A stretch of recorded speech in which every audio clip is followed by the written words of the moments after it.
Chocolat noir. C'est la forme la plus pure du chocolat, celle qui se rapproche le plus du cacao brut. Il contient généralement entre 70 et 99% de cacao, ce qui lui donne ce goût intense, légèrement amer, parfois fruité selon l'origine des fèves. Les Aztèques consommaient déjà une boisson à base de cacao bien avant que les Européens ne le découvrent. Et c'est de là que tout a commencé. Aujourd'hui, le chocolat noir est souvent associé à la qualité et à la finesse. Plus le pourcentage de cacao est élevé, moins il contient de sucre et plus son goût devient complexe. Chocolat au lait. Il est apparu au 19e siècle lorsque des fabricants suisses ont eu l'idée d'ajouter du lait en poudre au chocolat. Le résultat est devenu plus doux, plus crémeux, plus sucré. C'est souvent le premier chocolat que l'on goûte dans l'enfance, et pour beaucoup, il reste une référence affective toute la vie. Il contient moins de cacao que le chocolat noir, généralement entre 30 et 50%, ce qui le rend plus accessible en goût, mais aussi moins corsé. Chocolat blanc.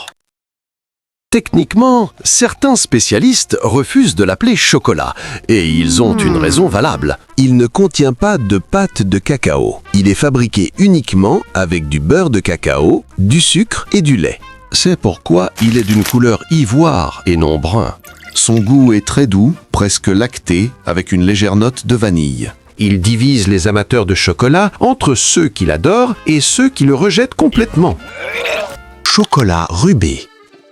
C'est le plus récent des grands types de chocolat. Il a été développé par le groupe Barry Callebaut et présenté au monde en 2017. Sa couleur est naturellement rosée, sans aucun colorant ajouté. Cette teinte particulière vient d'une variété spécifique de fèves de cacao traitées d'une façon particulière pour préserver leur pigment naturel. Son goût est fruité et légèrement acidulé, ce qui le distingue clairement des 3 autres types classiques.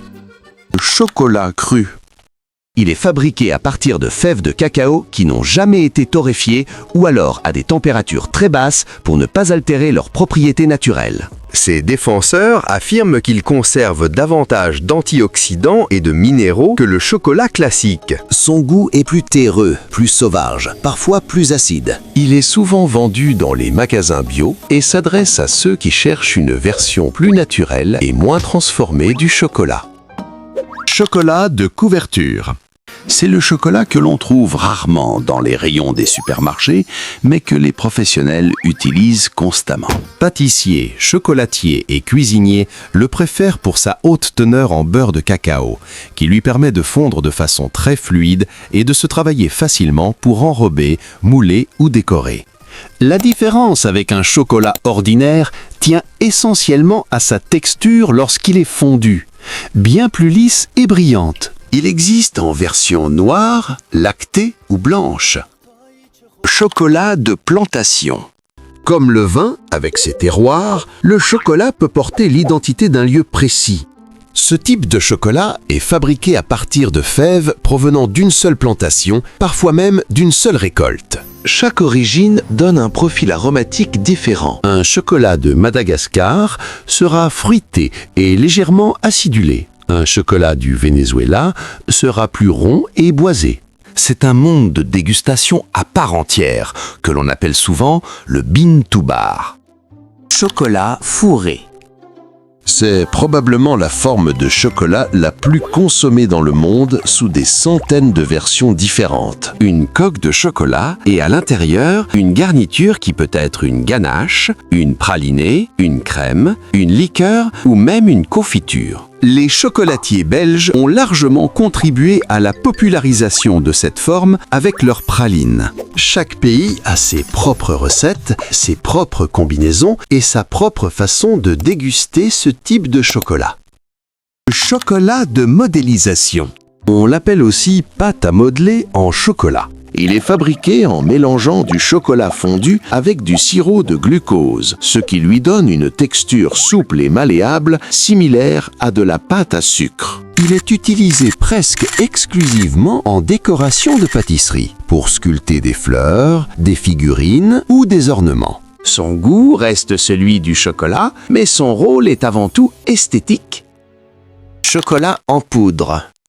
C'est la version la plus quotidienne et la plus accessible du chocolat pour des millions de personnes dans le monde. On le retrouve dans les boissons chaudes du matin, les desserts simples et les préparations de cuisine. Sa composition varie énormément selon les marques, certaines contenant très peu de cacao réel et beaucoup de sucre, d'autres étant bien plus concentrées. Le cacao en poudre pure, lui, est une version sans sucre, utilisée principalement en cuisine et en pâtisserie.